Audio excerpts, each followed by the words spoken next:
స్మగ్లర్లు, దేశద్రోహులు హీరోల వెంకయ్య నాయుడు. సినిమా అంటే కళ అని, అది కళాత్మకమైన వ్యాపారమని, ప్రజలకు మేలు చేసేలా ఉండాలే కానీ వారిని చెడగొట్టేలా ఉండకూడదని మాజీ ఉపరాష్ట్రపతి ముప్పవరపు వెంకయ్య నాయుడు వ్యాఖ్యానించారు. దేశద్రోహులు, స్మగ్లర్లు తప్పుడు విధానాలు అవలంబించే క్యారెక్టర్లను హీరోలుగా చూపించడం వల్ల సమాజానికి ఎటువంటి సందేశం ఇస్తున్నారని వెంకయ్య ప్రశ్నించారు.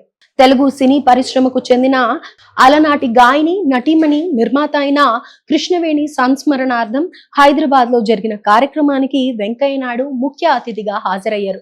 ఈ సందర్భంగా ఆయన మాట్లాడుతూ తెలుగు సినీ పరిశ్రమకు చెందిన కథానాయకులపై ఆగ్రహం వ్యక్తం చేశారు. సినిమా అంటేనే ప్రజలకు మంచి సందేశం ఇవ్వడమని, కానీ నెగటివ్ ఆలోచనలు, నెగటివ్ క్యారెక్టర్లతో ఉన్నవారిని హీరోలుగా చూపిస్తూ ఉంటే అందరూ ఆ తరహా విధానానికే అలవాటు పడుతున్నారు.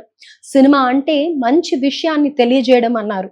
పాత సినిమాల్లో కూడా ప్రతినాయకులు ఉండేవారని, సినిమా చివర్లో మంచి విషయాన్ని తెలియజేయడంతో పాటు మంచి సందేశాన్ని ఇచ్చేవారమన్నారు.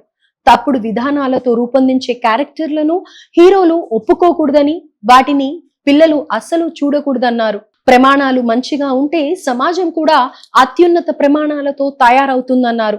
ఎన్టీ రామారావు, అక్కినేని నాగేశ్వరరావు లాంటి హీరోలు ఇప్పుడు రమ్మన్నా రారని తెలుసుకోవాలి అని అన్నారు.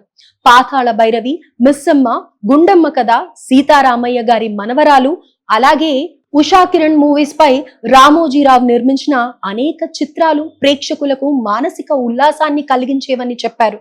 ఈ తరం ప్రేక్షకులు కూడా వాటిని గొప్ప చిత్రాలుగా చెప్పుకుంటున్నారంటే వాటి గొప్పదనాన్ని అర్థం చేసుకోవచ్చన్నారు. అలాగే హాస్య సన్నివేశాల్లో కూడా ద్వంద్వ అర్థాలు లేకుండా, అశ్లీలత లేకుండా చూసుకోవాలని హితవు పలికారు. ఈ కార్యక్రమంలో కృష్ణవేణి కుటుంబ సభ్యులు పాల్గొన్నారు. వీరితో పాటు మురళీమోహన్, నందమూరి రామకృష్ణ, అక్కినేని వెంకట్, అక్కినేని నాగసుశీల, ఎల్వి రమేష్ ప్రసాద్, కెఎస్ రామారావు, కైకాల నాగేశ్వరరావు తదితర ప్రముఖులంతా పాల్గొన్నారు.